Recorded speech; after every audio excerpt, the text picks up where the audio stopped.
pusat juga kita melihat laporan masyarakat, kita melihat kinerja PJ Gubernur Barat ini selama ini memang ya antang-antang saja, sedangkan di pusat jadi masalah. Ya kayak Bapak tadi, betul memang dilematis kalau ke pimpinan Pak ya. Ya, saya harapkan kita masyarakat Banten pengen dengan kejayaan Banten, jangan sampai tanah Banten ini memang hanya segelintir orang yang kayak tadi itu lah. Kesannya memang selama ini korupsi ini cuma hanya yang di bawah, ya tingkat atasnya gitu. Apakah itu betul-betul korupsi? Yang saya harapkan dengan adanya nanti tanggal 11, mudah-mudahan ketahuan tuh PJ Gubernur Banten, yang mudah-mudahan kinerja inspektor juga bagus, mudah-mudahan yang di Banten ini jangan sampai inspektor pusat ada apa ini gitu misalkan. Kita ini selama ini diam. Ya mudah-mudahan dengan adanya ini, apakah itu bentuk korupsi?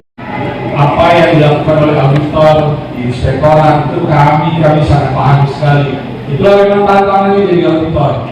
Auditor sekarang fungsinya sudah direvitalisasi, tidak hanya semata-mata jadi auditor saja, bukan post audit saja, tapi perannya adalah ada 3 kan, advisory, konsultatif, dan quality assurance 3. Nah, perannya auditor itu memang ini jadi tantangan kita juga buat mengedukasi stakeholder, satker, para mitra itu memandang auditor bukan hanya sebagai watchdog, anti penonggok yang cuma cari-cari kesalahan.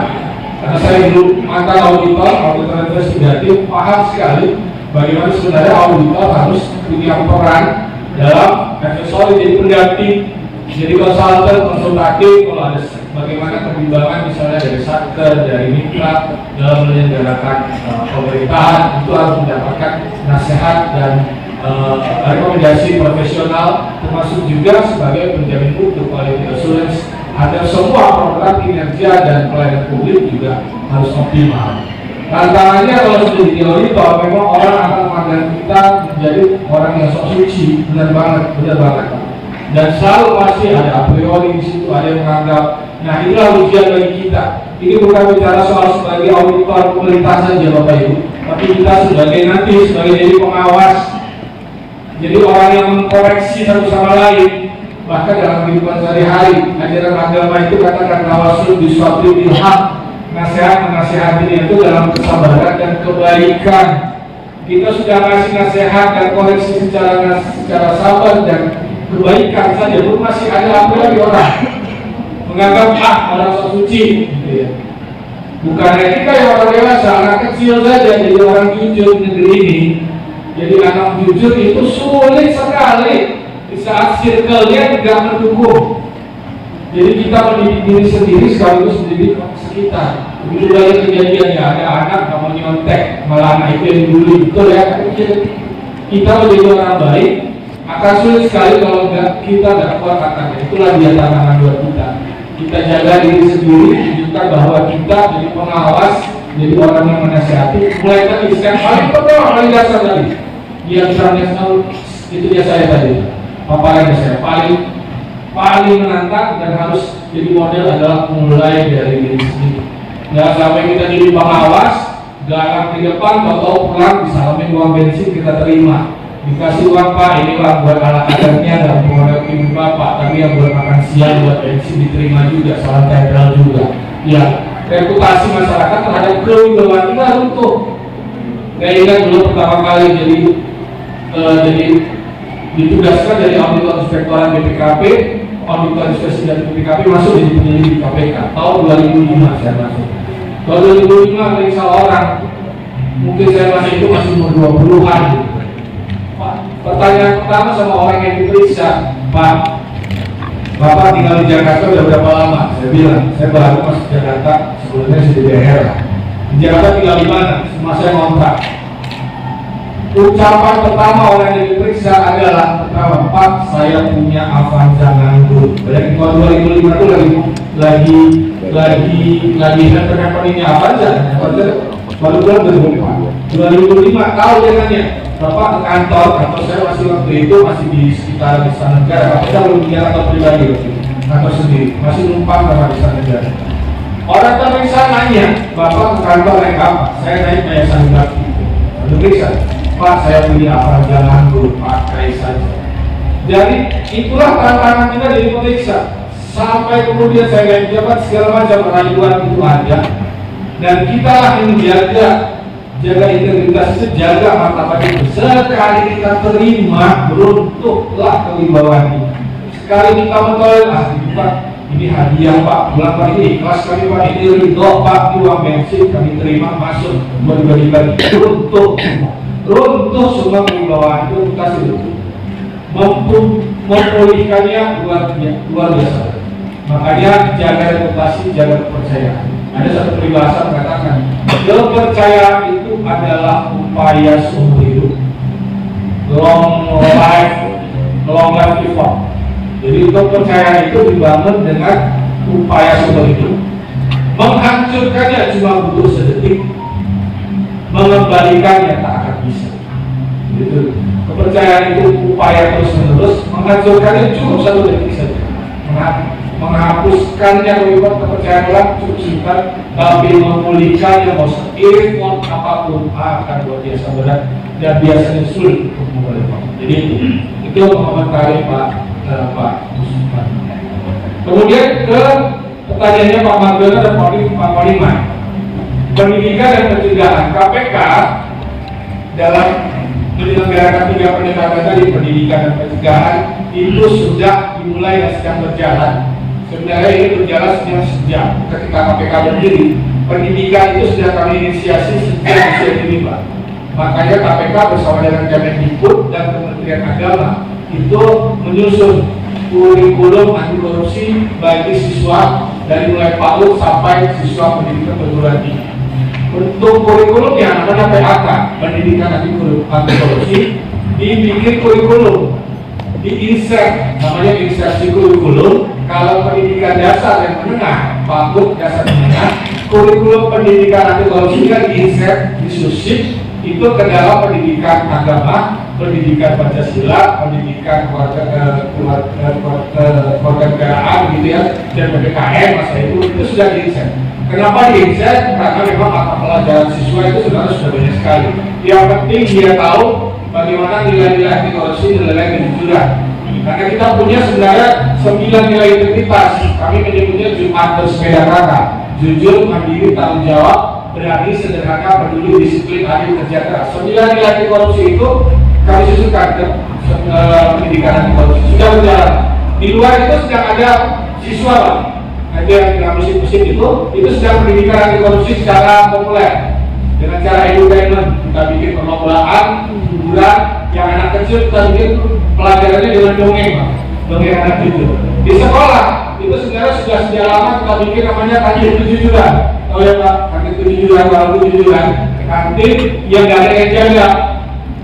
Jualan barang dagangan ditaruh di etalase, kira mana murid kalau mau belanja ambil saja barangnya, uangnya ditaruh di situ di box. Kalau ada uang kembalian ambil sendiri. Kita tanya kepada sekolah mana yang berhasil untuk kejujurannya? Bapak Ibu tahu nggak jawabannya Pak? Ada nggak sekolah yang berhasil untuk kejujurannya? Semuanya mau Pak menjawab ke kor. Gak ada yang berhasil. Gak ada yang berhasil Pak. Semuanya ngaku, semuanya ada maji, dan mengaku hiji. Nah, iya karena apa? Ini ngajarin anak jujur ternyata bukan pekerjaannya KPK, bukan pekerjaannya guru, pekerjaannya orang tua. Melatih itu saja sudah luar biasa berat. Nah itu dari mulai PAUD sampai perguruan tinggi ada kurikulum khusus. Mata kuliah anti korupsi ada. Perguruan tinggi tidak ada kalau tidak menginsersi punya mata kuliah khusus. Itu sudah berjalan. Termasuk juga yang untuk yang sudah duduk di pendidikan tinggi dasar, pelatihan pendidikan bagi ASN dari mulai PKA, P4, dan kemudian namanya ADUM, PKA 3, terus sekarang ada P2, P1, semuanya. Dan itu sudah berjalan. Itu pendidikan. Pencegahannya juga sudah berjalan. Di pemerintah daerah ada namanya MCP, Monitoring Center for Prevention. Ada 8 indikator, sekarang jadi 7 indikator bagaimana mencegah korupsi, penguatan sistem, pengelolaan, pengesahan, penyusunan dan pengesahan anggaran, pengelolaan barang dan jasa, pengelolaan sumber daya manusia, pengelolaan anggaran, pelayanan publik, pengelolaan sumber daya alam, pengelolaan barang milik daerah, kemudian dana desa dulu, sekarang sudah diperkuat lagi segala macam. Nah itu pencegahannya, perbaikan sistem. SPI kan perbaikan sistem. Itu sudah berjalan dan harus terus. Hasil dari pendidikan nggak bisa dilihat secara instan, harus butuh jangka panjang. Pencegahan juga gitu, dan itu harus dikawal terus. Sudah terjawab Pak Marjono dan Pak Marjono. Untuk Pak Gunawan tentang mitra KPK, sampai saat ini KPK tidak mengenal adanya mitra resmi yang mendapatkan rekomendasi atau pengesahan bahwa ini adalah mitra KPK. Karena kita berharap bahwa partisipasi masyarakat itu tumbuh secara organik, kesadaran diri sendiri bahwa ayo sama-sama siapapun itu tidak perlu pakai stempel KPK, tapi niatkan untuk pendidikan dan pencegahan.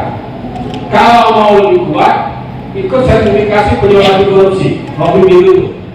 Jadi ikut dalam sertifikasi penyuluhan, nanti terlibat dalam berdakwah lagi, menyuluh, mengajar. Yang sudah kami terbitkan sertifikasi sudah 3.000 orang seluruh Indonesia mendapatkan pelatihan free, nggak perlu pakai bayar karena bisa online pelatihannya. Yang penting kali berkali daftar bisa lewat website kami kpk.go.id. Kalau sudah diuji dan sertifikasinya, kami akan pandu nanti bagaimana menyuluh. Kemudian aktif terlibat dalam komunitas di Banten, ada yang namanya komunitas Jawara anti korupsi, itu aktif ikut dalam mendidik nilai anti korupsi di korupsi. Demikian. Mungkin selanjutnya bisa ditambahkan Mas Wawan direspon terkait pendidikan dan ya, terima kasih Mas Adi, terima kasih juga Pak Inspektur dan Bapak Sekda tadi yang saya kira katanya sebelum tadi itu jadi memang saya sepakat dengan Pak Inspektur tadi bahwa membangun budaya integritas gitu ya, budaya anti korupsi di lingkungan pemerintahan ini berat sekali gitu. Karena tadi masih adanya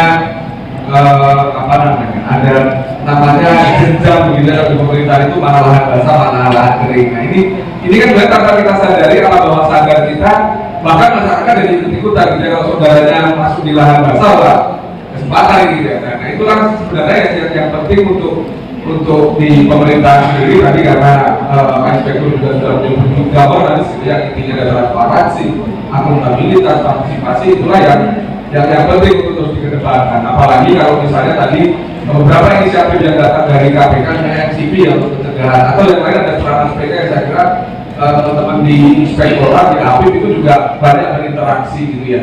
Nah ini menjadi satu hal yang saat ini penting juga bagi misalnya pemerintahan, inspektorat, APIP gitu ya, untuk mensosialisasikan gitu kepada masyarakat, bahwa masyarakat juga bisa berperan selain melaporkan. Ya tadi ada survei dari integritas misalnya, ada juga Peranas PK, Strategi Nasional Pencegahan Korupsi, yang di situ fokus untuk mencegah korupsi di misalnya 3 fokus utama, gitu ya, di keuangan negara, di perizinan dan tata niaga, dan penegakan hukum dan reformasi sipil. Nah, masyarakat saya kira penting untuk itu, karena memang beberapa kali kami juga Transparansi Internasional melakukan monitoring dan evaluasi terhadap Peranas PK, banyak sekali masyarakat yang memang belum tahu gitu ya. Akhirnya kalau ini belum tahu, penting bagi kita bersama, bukan hanya bagi KPK, bukan hanya bagi Strategi Nasional Pencegahan Korupsi gitu ya, tetapi bagi masyarakat untuk mencari tahu itu. Saya kira tadi hal yang paling mudah adalah klik, follow atau subscribe gitu ya. Sekarang itu di beberapa platform sosial media yang teman-teman KPK gitu ya, itu informasinya akan banyak sekali di sini. Sehingga tadi mencari tahu itu hari ini dia mencari tahu itu menjadi salah satu hak asasi manusia. Hak untuk mendapatkan informasi itu hak asasi manusia. Jadi disitulah letak kita sebagai masyarakat yang peduli, masyarakat yang bisa berpartisipasi, bukan hanya sebagai apa bahasanya. Kalau istilahnya itu bukan hanya sebagai token gitu ya, hanya ya udah hadir saja. Tidak, tetapi kita juga bisa hadir dan memberikan hak. Jadi pemerintah itu memang perlu diawasi, tapi juga perlu didampingi, perlu ditemani dalam arti yang positif. Kira-kira itu saja Mas Adi. Terima kasih Mas Wawan. Jadi Bapak mungkin nanti saat cara ini kalau masih diskusi, kita ada bisa di korupsi, ada pun dan bisa diskusi juga ada teman-teman fraksi. Siapa tahu ini ikut gitu. Baik, kita buka peran kedua, kesempatan kedua ya. Sekarang Bapak satu sebelah sini berarti 2, 3 ya. 3 lagi dulu Pak ya. Kita lihat waktunya, semoga cukup. Mohon dibantu Mas Boy yang paling depan dulu. Atau ini karena media di sebelah sini gini ya Pak ya. Sebelah sini dulu ya, Bapak yang depan tadi. Bapak yang depan. Bapak. Ini tas saya. Pak. Itu tadi ini. Ya. Oh. Itu aja dulu. Assalamualaikum warahmatullahi wabarakatuh. Saya ASN Uang dari BPN, DPPN. Menyinggung masalah dokumen tadi, itu masalah tindak korupsi. Itu kalau dilihat dari tiga dari psikologi forensik, itu banyak fenomena yang kami lihat di lapangan. Ya. Misalkan pelaku tindak korupsi sedang menjalani masa hukuman, itu katanya boleh melakukan jalan-jalan keluar, katanya. Terus diperlakukan secara baik, istimewa, gitu ya. Padahal itu kan akan menjadi kontroversi bagi masyarakat. Jadi apakah kemudian seperti itu diperbolehkan dalam undang-undang? Terima kasih. Assalamualaikum warahmatullahi wabarakatuh. Terima kasih Pak Haid. Nah, yang kedua tadi masih di sebelah sini juga. Oh Bapak nanti. Pak. Bapak yang ketiga. Nanti yang ketiga sebelah Mas Soya. Bismillahirrahmanirrahim. Assalamualaikum warahmatullahi wabarakatuh. Dari Pak. Berdiri. Nama saya Pak Gunawan dari IWO Indonesia. Kebetulan mau ini Pak Ketua Pak Soyara di sini. Saya mau menanyakan, saya juga selama ini memang kita baru tahu yang namanya korupsi itu dalam bentuk uang ya, kasarnya yang berbentuk materi lah. Karena tadi saya melihat bahwa korupsi itu ada 7 bentuk Pak. Nah pertanyaan saya juga ikut menggelitik nih, itu penggelapan dalam jabatan apakah itu masuk korupsi pidana, apakah perdata? Ya, karena di nggak jauh-jauh lah di sini aja di di gubernuran ini, apakah tetap langsung bisa ke ASDA dengan Rapim 2, apakah itu masuk penggelapan dalam jabatan? Ya. Terus yang kedua, Pak Inspektorat juga mohon maaf, saya sangat apresiasi PJ Gubernur Banten ini sudah 2 kali menjabat yang lama di Indonesia Pak Inspektorat. Nah, kami tanggal 11 sekarang ini itu Inspektorat Pusat akan mengevaluasi. Ya, saya harapkan Inspektorat Provinsi Banten sebelum ke pusat juga kita melihat laporan masyarakat, kita melihat kinerja PJ Gubernur Banten ini selama ini memang yang antar-antar saja, sedangkan di pusat jadi masalah. Yang saya katakan tadi betul memang dilematis kalau ke pimpinan kalian. Ya, saya harapkan kita masyarakat Banten pengen dengan kejayaan Banten, jangan sampai karena Banten ini memang hanya segelintir orang yang kayak gitu lah. Kesannya memang selama ini korupsi ini cuma hanya yang di bawah. Ya, tingkat atasnya gitu. Apakah itu betul-betul korupsi? Yang saya harapkan dengan adanya nanti tanggal 11, mudah-mudahan ketahuan tuh PJ Gubernur Banten, yang mudah-mudahan kinerja inspektorat juga bagus, mudah-mudahan yang di Banten ini jangan sampai Inspektorat Pusat ada apa ini gitu. Misalkan kita ini selama ini diam. Ya mudah-mudahan dengan adanya ini, apakah itu bentuk korupsi pidana atau perdata? Mungkin itu aja Pak pertanyaan saya, mungkin nggak banyak. Terima kasih. Assalamualaikum warahmatullahi wabarakatuh. Waalaikumsalam. Terima kasih Pak Gunawan. Yang selanjutnya yang sebelah kanan Mas Soya. Silakan Pak. Bismillahirrahmanirrahim. Assalamualaikum warahmatullahi wabarakatuh. Waalaikumsalam. Izin saya kenal, saya Syamsul Ma'ruf dari RGN Provinsi Banten. Jadi ada 3 hal yang ingin saya tanyakan. Tadi dari Pak Materi pertama menjelaskan tentang circle positif. Kalau saya ingin menyebutnya sebagai corruption life cycle.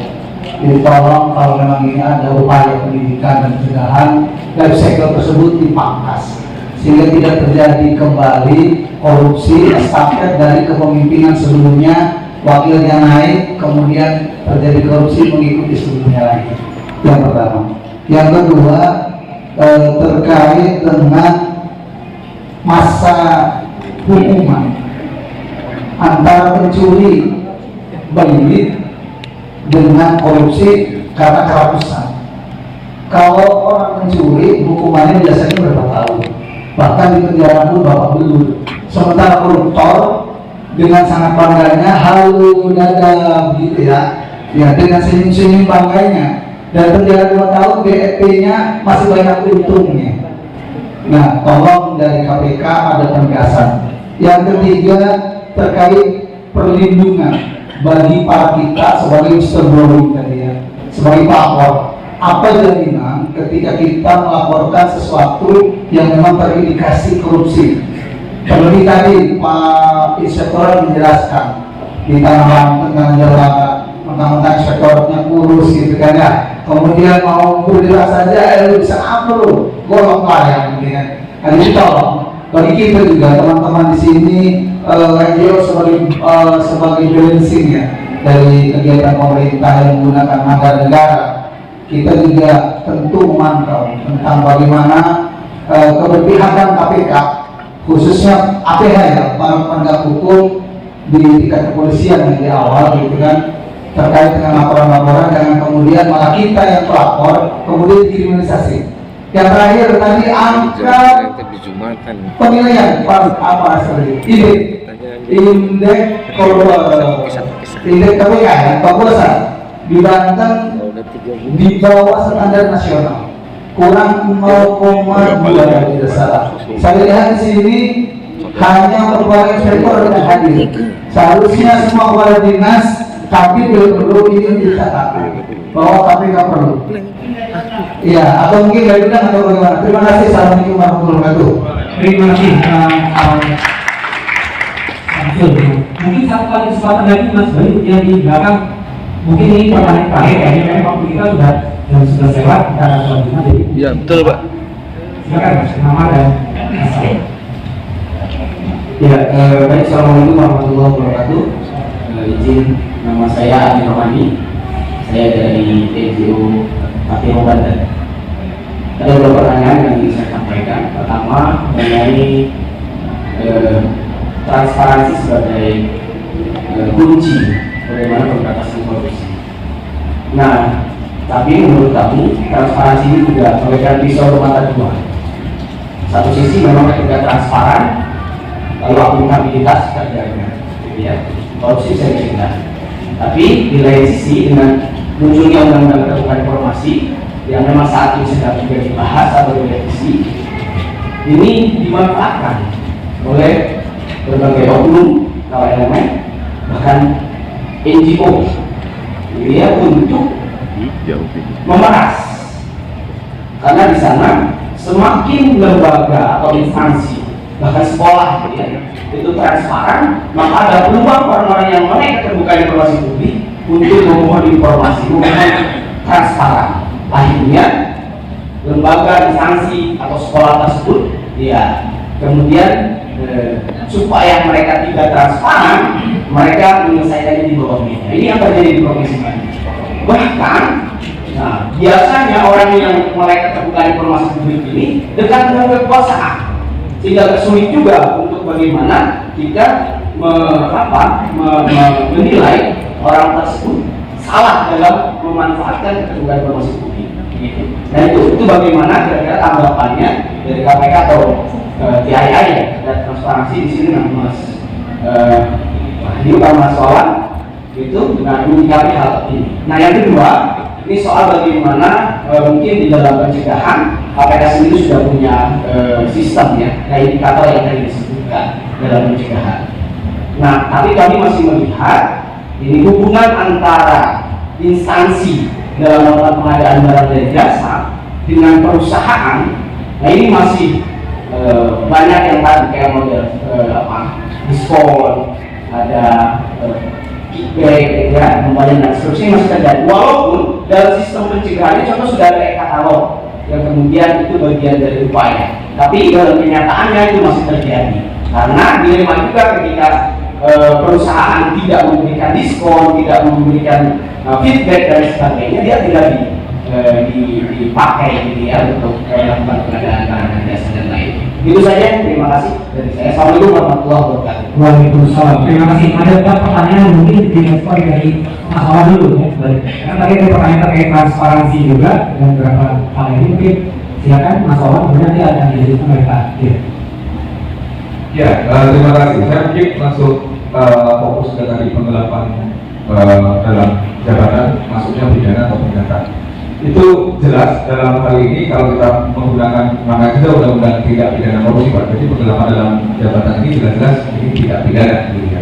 Nah, apa saja yang termasuk dalam penggelapan jabatan sesuai dengan undang-undang tipikor ini? Konstruksinya itu adalah para pejabat penyelenggara negara, gitu ya, yang mereka melakukan penggelapan dalam bentuk uang, kemudian memasukkan dokumen pemeriksaan, administrasi, dan sampai pada membantu atau bahkan membiarkan individu untuk merusak bukti dan sebagainya. Jadi itulah yang biasanya sekarang juga dikenal sebagai obstruction of justice, gitu ya, atau perbuatan melawan hukum dalam tindak pidana. Sehingga seseorang itu yang mempunyai jabatan, dia memanfaatkan jabatannya untuk menggelapkan proyek-proyek, perencanaan hingga implementasinya, bahkan sampai pada akhirnya seperti administratif, dokumen per dokumen. Jadi itu jelas bagian dari penggelapan dalam jabatan. Jadi dia mempunyai jabatan, dia mempunyai kewenangan, dan kemudian tidak menggunakan kewenangan itu untuk kemaslahatan atau kesejahteraan atau sesuai tupoksinya, tapi justru malah sebaliknya, gitu ya, malah justru untuk menguntungkan diri sendiri. Karena konstruksi dasarnya anti korupsi kan di situ, penyalahgunaan kewenangan, penyalahgunaan kekuasaan untuk kepentingan pribadi, dan itu masuk pada ranah pidana, gitu ya, Pak ya. Nah, yang kedua, ada Pak Samsul. Saya kira yang menarik dari Pak Samsul adalah soal masa hukuman. Sebenarnya di undang-undang tipikor kan jelas, gitu ya, kalau pasal 2 5 sampai 20 tahun atau bahkan bisa sampai hukuman mati, gitu ya. Terus kemudian pasal 3 sampai 5 tahun misalnya. Tetapi yang lebih menarik saya kira Mahkamah Agung ya mengeluarkan satu peraturan Mahkamah Agung peraturan nomor 1 tahun 2020, nanti boleh dicek, Perma tentang tata cara pemidanaan tindak pidana korupsi. Di situ diatur, meskipun di pasal 2 dan pasal 3 dan beberapa pasal turunan yang undang-undang tipikor sudah mengaturnya, tapi di Perma lebih detail lagi. Kalau dia merugikan keuangan negara sebesar 0 sampai 100 juta misalnya, dia akan dihukum berapa tahun, dan kemudian pembalian keuangan negaranya seberapa, dendanya berapa. Kadang-kadang kita kadang-kadang juga termasuk subsidiar, gitu ya. Jadi badan peradilan, gitu, mulai Mahkamah Agung sampai dengan pengadilan tingkat negeri, pengadilan negeri dan pengadilan tinggi itu seringkali juga masih belum tegas menegakkan perma pemidanaan atau tata cara pemidanaan bagi pelaku kejahatan tidak pidana korupsi, gitu ya. Jadi udah tahu bahwa ini ada permanya, ada tata caranya, tapi dilanggar. Misalnya apa, kerugiannya besar, tapi selalu saja dikejar hanya subsidiar misalnya. Bayangkan kerugian negara bisa sampai dengan 1 miliar misalnya, tapi disubsidikan 3 bulan doang, nanti dipotong remisi dan sebagainya. Nah, itu yang kurang sensitif ya badan peradilan di situ, gitu ya. Nah, kami seringkali, kami juga saya mendampingi KPK, kami juga hari ini Mas Samsul, kami terkait dengan yang tadi Mas Samsul sampaikan, whistleblower system KPK sudah punya, namanya kws.kpk.go.id. Nah, terus kemudian kami juga membantu di Mahkamah Agung, dan ini sudah menyusun perma terkait dengan whistleblower system di lingkungan MA, ya. Nah, seringkali hal yang saya sepakat sekali tadi, hal yang seringkali dihadapi oleh para whistleblower, para pelapor, gitu ya, itu tidak terlindungi secara undang-undang. Karena undang-undang perlindungan saksi dan korban kita, bahkan ada lembaga perlindungan saksi dan korban itu ketika sudah menjadi saksi atau korban, artinya sudah masuk pada ranah pidana. Bayangkan bagi para whistleblower, pelapor saja itu belum ada. Nah, sehingga dalam hal ini selain menyempurnakan undang-undang perlindungan saksi dan korban, termasuk perlindungan pembentukan penguatan kelembagaannya, tentunya memperkenalkan, mempromosikan prinsip-prinsip bagaimana pelaporan itu juga menjadi hal yang penting untuk masyarakat juga tahu aman. Karena seringkali memang kita menghadapi kriminalisasi itu dan banyak sekali orang yang melaporkan kasus korupsi ujung-ujungnya malah justru dikriminalisasi, dan itu kami juga sangat menemui banyak sekali teman-teman di daerah seperti itu. Nah, saya kira salah satu keberhasilan KWS sebelum sistem yang ada di KPK itu juga mampu mengungkap kasus-kasus korupsi yang besar sebenarnya gitu. Kalau di Mahkamah Agung saya berani bilang misalnya kemarin kasusnya Gazalba, terus kemudian hakim yang lain termasuk sekretaris MA itu juga salah satunya selain laporan masyarakat ya whistleblowing di dalamnya ada di situ. Nah, sehingga sebenarnya hari itu whistleblowing atau prinsip pelaporan dari masyarakat itu menjadi salah satu hal yang penting juga untuk disadari bersama. Nah, terakhir tadi terkait dengan ini dulu mungkin ya, diskon kickback yang masuk dalam e-katalog. Saya kira prinsipnya dalam pengadaan barang dan jasa yang hebat dari korupsi, selama di e-katalog itu menyampaikan hal yang jujur, ya, hal yang misalnya diskonnya sampaikan saja gitu ya. Nah, yang dimaksud dengan diskon, kickback, markup, bahkan markdown, fee dan sebagainya yang ilegal itu adalah tidak terlapor. Nah, justru malah yang lebih atau lazim terjadi ditangani di penegak hukum kalau terkait pengadaan barang dan jasa itu bukan diskon, kickback atau fee-nya, tetapi malah misalnya addendum kontrak. Jadi ini modus dan nanti kita bisa diskusikan lebih dalam. Jadi banyak terjadi begini modusnya. Dia memarkdown angka harga perkiraan sendiri atau HPS supaya menang, gitu ya. Terus nanti saat menang dilakukan adjustment kontrak, harganya naik lagi atau memperpanjang waktu durasi kontrak atau mengurangi spek. Nah, nanti kita bisa diskusi lebih lanjut itu. Nah, sehingga kalau bicara soal diskon kickback sepanjang dia disampaikan dalam katalognya dan ada kan kalau pengecualian di undang-undang di peraturan pengadaan barang dan jasa itu perpres itu kan hanya dua yang boleh dilakukan tidak memerlukan kompetisi, gitu ya. Satu di alutsista, gitu ya. Yang kedua di alkes, gitu ya. Meskipun tidak semua alkes itu bisa, gitu ya. Asal misalnya ubah gitu BPOM sama Kemenkes bisa keluarin Komnas. Nah, formula nasional itu alkes obat itu boleh dilakukan upaya untuk tidak muncul langsung atau tadi mempunyai keistimewaan. Kalau alutsista dia memang formatur pengadaannya memang itu masih menjadi rahasia dan tidak perlu kompetisi yang berani. Nah, terakhir adalah terkait dengan moral hazard, transparansi dengan tadi. Nah, tahun 2009 Transparansi Internasional Indonesia kami salah satu itu menjadi korban, gitu ya. Ada sejumlah LSM yang melaporkan kami ke Komisi Informasi karena kami tidak terbuka informasinya. Nah, padahal semua informasi yang ada di transparansi kami buka selebar-lebarnya. Ada ART ada, sampai dengan audit keuangan kita tiap tahun kami diaudit oleh kantor akuntan publik. Kami sampaikan semua di situ, silakan dicek. Nah, artinya kalau kami dalam hal ini melihat bahwa oke, memang masih terdapat loophole, gitu ya, masih terdapat celah begitu dalam undang-undang keterbukaan informasi kita. Tetapi dan mungkin masih bisa dimanfaatkan oleh oknum-oknum yang tidak bertanggung jawab, LSM-LSM yang tidak bertanggung jawab untuk memeras. Ini kalau nggak dibuka, saya laporkan loh. Ini kalau nggak dibuka, kenapa nih? Pertama, biasanya lembaga-lembaga tadi sepakat sekolah-sekolah itu paling banyak merasakan itu, gitu ya. Dana pos kalau nggak dibuka, nah, makanya kami di cek sekolah itu, program cek sekolah itu kami mengajarkan, gitu ya, ke para kepala sekolah, ke bendahara sekolah, dibuka saja, gitu ya. Kami menggunakan jargonnya KPK waktu itu, kalau bersih, kenapa harus bersih, gitu ya? Kalau memang nggak ada yang perlu ditutupi, bos, penyaluran bos sampaikan saja. Oh, sekarang peraturan pemerintah terkait penyaluran bos juga sudah sangat ketat, sulit sekali untuk melakukan korupsi dari bos. Nah, yang justru seringkali tidak terlaporkan adalah sumbangan atau partisipasi masyarakat lewat komite skor. Nah, itu yang menjadi ajang para oknum yang tidak bertanggung jawab.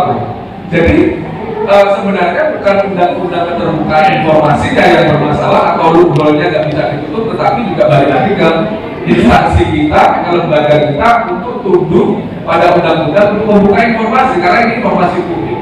Karena lagi-lagi ini hak dari masyarakat, hak dari rakyat untuk memperoleh informasi itu seterang-terangnya dan sebenar-benarnya.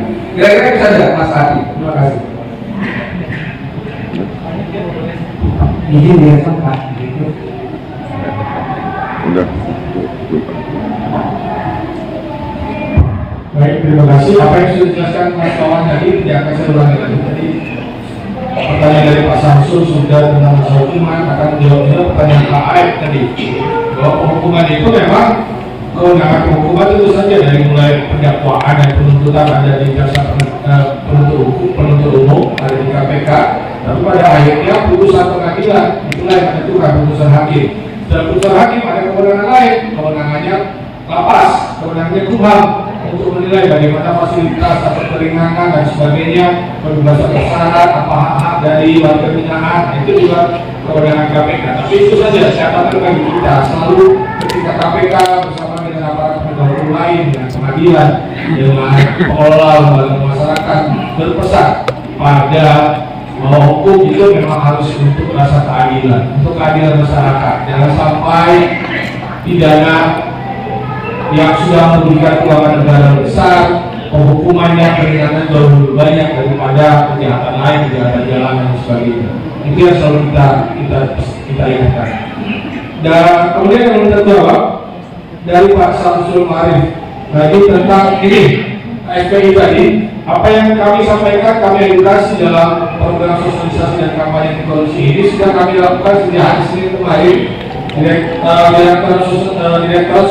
Koordinasi dan Supervisi itu sudah bertemu dengan ASN. Jadi forum hari ini memang buat ekspor dan ekspor saja. Sudah sejak Senin, Selasa, Rabu sampai kemarin hari Kamis kami sudah melakukan sosialisasi kepada kepala daerah seperti Banten, kepala badan pendapatan daerah seperti Banten sudah, badan pengelola aset juga sudah seperti Banten yang titik-titik kritis, termasuk juga ASN seperti Banten juga sudah. Jadi semuanya sudah kita sentuh dan pelajar tentu saja. Di luar itu pelajar berkumpul dari mulai SD, SMP, SMA yang berada di lokasi sekitar Pemasaran juga Kepasaran itu juga kita kumpulkan di sini. Jadi selama 4 hari kami di sini kami manfaatkan sebesar-besarnya. Saya kira itu waktu kita sudah habis. Dan terjawab oleh lagi. Sampai sekarang memang berdasarkan PP Peraturan Pemerintah 3 tahun 2018 tentang tata cara peran masyarakat.